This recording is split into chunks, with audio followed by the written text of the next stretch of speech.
নমস্কার, শুরু করছি বিকেল ৫টা নিউজ ২৪। আমি পিউ রয়েছে আপনার সঙ্গে। শুরুতেই মর্মান্তিক এক খবর দেব। দক্ষিণ শহরতলির বাঁশদ্রোণের ঘোষপাড়ায় সেপটিক ট্যাঙ্ক থেকে উদ্ধার হলো দুই শিশুর দেহ। নাম অঙ্কিত ঘোষ এবং শুভদীপ দুয়ারি।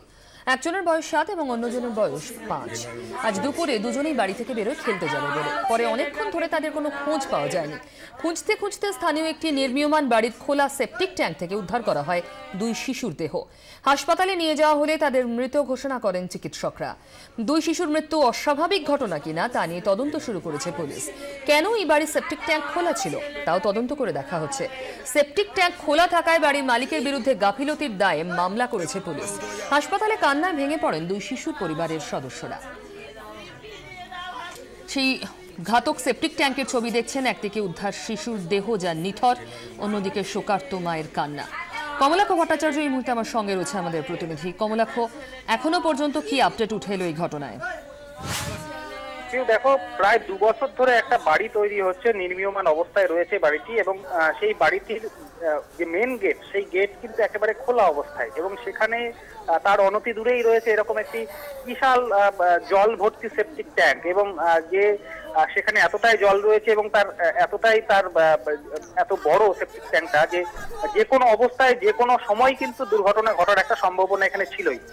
এই শিশু দুটি অর্থাৎ অঙ্কিত এবং শুভদীপ, তারা আজকে ১৫:৩০টার সময় নিজেরা বাড়ি থেকে বেরিয়ে বাড়ির সামনেই খেলছিল একটি সাইকেল নিয়ে, এবং তারপর বেলা গড়াতে তাদের কোনো সন্ধান না পেয়ে পরিবারের লোকজন যখন খুঁজতে খুঁজতে যান, তখন সেপটিক ট্যাঙ্কের পাশে ওই সাইকেলটি দেখেন, ছোটদের যে সাইকেলগুলি হয়, তারপরেই দেখেন সেপটিক ট্যাঙ্কের মধ্যে এই শিশু দুটি ভাসছে। সুতরাং এই পরিস্থিতিতে পরিবার এবং এলাকার লোকজনের যে ক্ষোভ বা তাদের যে অভিযোগ, সেটা কিন্তু ক্রমাগত এই বাড়ির মালিক, যিনি হাওড়ায় থাকেন, তার বিরুদ্ধে হয়েছে। এবং বাড়ির মালিকের খোঁজ পাওয়া গেছে, কথাবার্তা হয়েছে তার সঙ্গে পুলিশের? কেউ এখনো পর্যন্ত বাড়ির মালিকের খোঁজ পাওয়া যায়নি। তার ডিটেল ইনফরমেশন পুলিশের কাছে চলে এসেছে। হাওড়ায় তার বাড়ি, সে আরো একটি বাড়ি এখানে তৈরি করছিল বাসগুলিতে, এবং সেই বাড়িতে ২ বছর ধরে তৈরি হচ্ছিল এবং তার কোনো নিরাপত্তা রক্ষী ছিল না। এবং এই যে মিস্ত্রিরা যারা কাজ করতেন, তারা ২ দিন বা ৩ দিন অন্তর অন্তর আসতেন, এসে বাড়ির বিভিন্ন কাজকর্ম, যে বাড়িটি তৈরির কাজকর্ম, সেগুলি করতেন। সুতরাং দেখভাল, নিরাপত্তা এবং এই যে পরিস্থিতি হয়ে রয়েছে বাড়িটির, এই যে জল ভর্তি এরকম একটি রিজার্ভার টাইপের যে সেপটিক ট্যাঙ্কটা রয়েছে, সেটিতে যে একটা দুর্ঘটনা ঘটতে পারে সেই সম্পর্কে কোন রকম হেলদোল কারো ছিল না। এবং অনেক ধন্যবাদ। সেটাই তো সব থেকে বড় প্রশ্ন। একেবারেই কয়েকজন মিস্ত্রি তাদের উপরে দায়িত্ব দিয়ে ছেড়ে রেখেছিলেন ওই ভদ্রলোক। তিনি নিজেও আসতেন না এবং কখনো খেয়ালও রাখতেন না। এত বড় মৃত্যু ফাঁদ হয়ে রয়েছে তাঁর বাড়ির মধ্যে। কি বলছেন স্থানীয় কাউন্সিলর, শুনুন। বেশ কিছুক্ষণ আগে পড়ে গেছে, ১:১০ ওদেরকে পাওয়া গেছে। ওদেরকে খুঁজতে খুঁজতে অভিভাবকরা এসছেন, সাইকেল আর জুতো দেখে সন্দেহ হচ্ছে যে কাছাকাছি কোথাও আছে। তো ওখানেই দেখে যে একজনের বডি বোধহয় ভাসছিল, তো সেভাবে তোলা হয়। দুর্ভাগ্যজনক, কি বলবো। এই নির্মীয়মান বাড়ির সেপটিক ট্যাঙ্ক থেকে কিন্তু 2টি বাচ্চার মৃতদেহ উদ্ধার হয়েছে। ঠিক এইখান থেকেই উদ্ধার হয়েছে এই সেপটিক ট্যাঙ্ক, কিন্তু পরবর্তী ক্ষেত্রে পুলিশ এসে গার্ড করে দেয়। তার আগে কিন্তু এখানে কোনো গার্ড ছিল না, খোলা অবস্থায় ছিল। এবং পুলিশ যখন জানতে পারে যে এখানে 2টি শিশু তাদের মৃতদেহ রয়েছে, সেই মৃতদেহ তারা উদ্ধার করে, এবং উদ্ধার করে সেই মৃতদেহ হাসপাতালে পাঠানো হয়েছে। মৃতদেহের ময়নাতদন্ত সম্পন্ন হওয়ার পরেই কিন্তু গোটা বিষয়টা স্পষ্ট হবে যে ঠিক কিভাবে মৃত্যু হয়েছিল এই 2টি বাচ্চা। তারা কি দুর্ঘটনাগ্রস্তভাবে এই সেপটিক ট্যাঙ্কের মধ্যে পড়ে গিয়েছিল, নাকি এর পেছনে অন্য কোনো রহস্য আছে। গোটা ঘটনা তদন্ত নেমেছে বাঁশদ্রোণী থানার পুলিশ। তার সঙ্গে সঙ্গে কিন্তু হোমিসাইড শাখার আধিকারিকরা এবং সায়েন্টিফিক উইংসেরও সাহায্য নেওয়া হচ্ছে যে এই মৃত্যুটি কিভাবে হয়েছিল। ২৪ ঘন্টার জন্য ক্যামেরায় রাজু চক্রবর্তীর সঙ্গে বিক্রম দাস, কলকাতা। একেবারেই একই রকম ঘটনা ঘটেছে মালবাজারের ডামডিং চা বাগানেও। জল ভর্তি একটা গর্তে পড়ে গিয়ে 2 শিশুর মৃত্যু হয়েছে সেখানেও। জলপাইগুড়ির রাজগঞ্জে পুকুরে ডুবে 2 শিশুর মৃত্যু হয়েছে। অরূপ বসাক, আমাদের প্রতিনিধি, এই মুহূর্তে আমার সঙ্গে রয়েছেন। সেই ছবি দেখতে পাচ্ছেন, একদিকে বাঁশদ্রোণী, অন্যদিকে মালবাজারের ছবি। এই বাঁশদ্রোণীতেও 2 শিশুর মৃত্যু হয়েছে জলে ডুবে। একইভাবে গর্তে পড়ে গিয়ে, জল ভর্তি গর্তে পড়ে গিয়ে 2 শিশুর মৃত্যু হয়েছে ডামডিং চা বাগানেও। উৎসবের আগেই 2 জায়গাতেই অন্ধকার। অরূপ বসাকের সঙ্গে কথা বলবো। অরূপ, এখন কি অবস্থা? দেখো, আজ দুপুরে এই ডামডিম চা বাগান যে রয়েছে, সেই ডামডিম চা বাগানে হচ্ছে চা গাছে ফুল তুলতে গেছিল এই 2 শিশু। সেই সময় ফেরার পথে পায়ে নোংরা লাগা যাওয়ার ফলে কিন্তু সেই পা ধুতে গিয়ে কিন্তু জলের মধ্যে ডুবে যায় এক শিশু। তাকে বাঁচাতে গিয়ে আর এক শিশু ঝাঁপ দিলে সেও কিন্তু জলে ডুবে যায়। এরপর কিন্তু স্থানীয় বাসিন্দারা তাদেরকে উদ্ধার করে প্রথমে মালবাজার মহকুমা হাসপাতালে নিয়ে আসা হয়। সেখানে কিন্তু কর্তব্যরত চিকিৎসকরা জানিয়েছেন যে 2 শিশুরই মৃত্যু হয়েছে। এরপরে কিন্তু এলাকার মানুষরা ক্ষোভে ফেটে পড়েন বাগানের বিরুদ্ধে। তাদের অভিযোগ, বহুদিন ধরে চা বাগান কর্তৃপক্ষ বেআইনিভাবে নদীর জল আটকে এরকম গর্ত করে রেখেছে। বারবার বলা সত্ত্বেও তারা এইভাবে করেনি। যার ফলে আজকে কিন্তু এই দুটি শিশুর মৃত্যু হলো।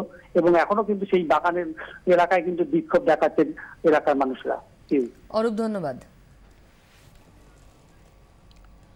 মালবাজারের ডামনিং চা বাগানের ছবি দেখছেন। একই রকম ঘটনা ঘটেছে জলপাইগুড়ির রাজগঞ্জেও, সেখানেও শিশু মৃত্যুর ঘটনা ঘটেছে।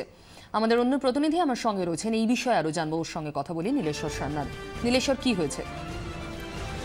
দেখো, আজকে সকাল থেকেই দুটো শিশু রাজগঞ্জের তালমাহাট এলাকার এরা বাসিন্দার শিশুকন্যা, তারা খেলার ছলে এদিক ওদিক ঘুরে যাচ্ছিল।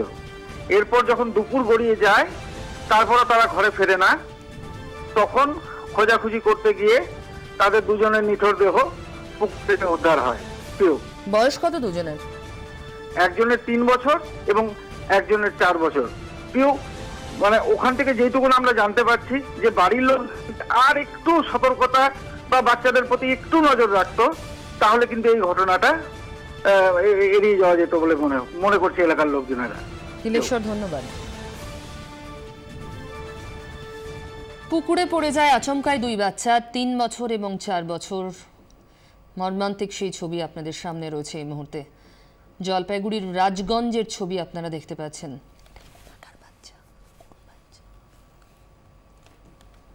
জলে ডুবে 3 জায়গায় মোট 6 শিশুর মৃত্যু হয়েছে আজ।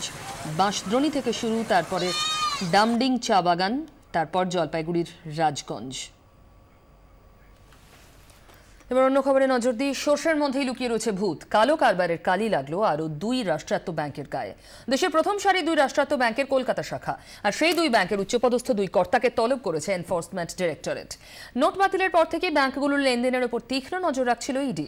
ওই 2 ব্যাংকের বেশ কিছু অ্যাকাউন্টকে ব্যবহার করে সুকৌশলে কোটি কোটি টাকা সাদা করা হচ্ছিল, যা ছিল কালো। তদন্তকারীদের নজর এড়াতে বড় অঙ্কের টাকাকে ছোট ছোট অংশে ভেঙে বিভিন্ন অ্যাকাউন্টের মাধ্যমে সাদা করা হয়েছে। এই উচ্চমানের দুর্নীতি ব্যাংকের উচ্চপদস্থ কর্তাদের প্রত্যক্ষ মদত ছাড়া সম্ভব নয়। তাই 2 ব্যাংকের 2 কর্তাকে ডেকে পাঠিয়েছে ইডি। সোমবার বেলা 11টার মধ্যে নথি সহ সিজিও কমপ্লেক্সে হাজিরা দিতে হবে তাদের দুজনকে। এর আগে বেসরকারি ব্যাংক অ্যাক্সিস এবং রাষ্ট্রায়ত্ত ব্যাংক ইউবিআই এর মাধ্যমে কালো টাকা সাদা করার অভিযোগ সামনে আসে।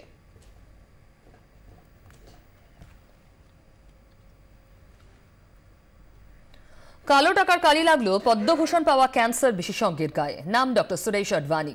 মহারাষ্ট্রের ঔরঙ্গাবাদের CIIGMA হাসপাতালের সঙ্গে তিনি যুক্ত। ওই চিকিৎসকের বিরুদ্ধে পুরনো নোটে 25 কোটি কালো টাকা সাদা করার কেলেঙ্কারিতে জড়িত থাকার অভিযোগ। ঘাটকোপরের বৈদ্যনাথ সমবায় ব্যাংককে কেন্দ্র করে কেলেঙ্কারি। কদিন আগেই ছেড়ানগর জংশন থেকে ব্যাংকের 3 কর্মীকে গ্রেফতার করে সিবিআই।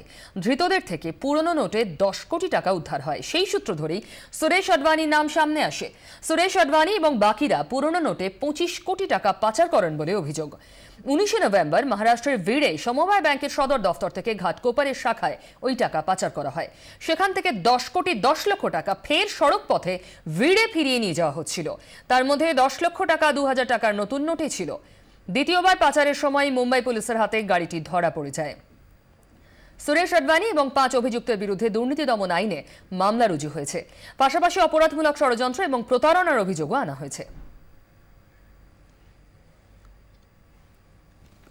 ধুলাগড়ে ঢুকতেই পারল না বিজেপি। মাঝপথেই কেন্দ্রীয় প্রতিনিধিদের আটকে দিল পুলিশ। ঘটনাকে কেন্দ্র করে পুরাতন চৌমাথা মোড়ে তীব্র উত্তেজনা ছড়িয়ে পড়ে বিজেপি সভাপতি অমিত শাহর নির্দেশে। আজ ধুলাগড়ে পরিস্থিতি খতিয়ে দেখতে রাজ্যে আসে বিজেপির কেন্দ্রীয় দল। তাদের সঙ্গে ছিলেন রাজ্য সভাপতি দিলীপ ঘোষ, রাহুল সিনহারা। পুলিশ জানায় এলাকায় 144 ধারা জারি রয়েছে, তাই বিজেপি নেতারা ধুলাগড় যেতে পারবেন না। এরপরই শুরু হয় বচসা। পুলিশের সঙ্গে ধস্তাধস্তিতে জড়িয়ে পড়েন বিজেপি কর্মী সমর্থকরা। তুমুল হট্টগোলের মাঝে রাস্তায় অবস্থানে বসে পড়েন বিজেপি নেতাকর্মীরা। প্রায় ঘন্টা দেড়েক অবস্থান চলে। এরপর রাজ্যপালের কাছে নালিশ জানানোর সিদ্ধান্ত নেন বিজেপি নেতারা। ধুলাগড় থেকে তারা সরাসরি চলে আসেন রাজভবনে। আজকে 2 জন এমপির সাথে আমরা এসছি এলাকায় কি অবস্থা আছে তা দেখবার জন্য। অথচ অদ্ভুতভাবে প্রশাসন যে ব্যবহার করছে, তারা এখানে আসা মাত্রই আটকে দিচ্ছে এবং তারা পুশব্যাক করতে শুরু করেছে, যেটা আমি মনে করি একটা এমপি টিমের ক্ষেত্রে অত্যন্ত অপমানজনক এই রাজ্যের পক্ষে, যা এই রাজ্যের সংস্কৃতি হয়ে দাঁড়িয়েছে।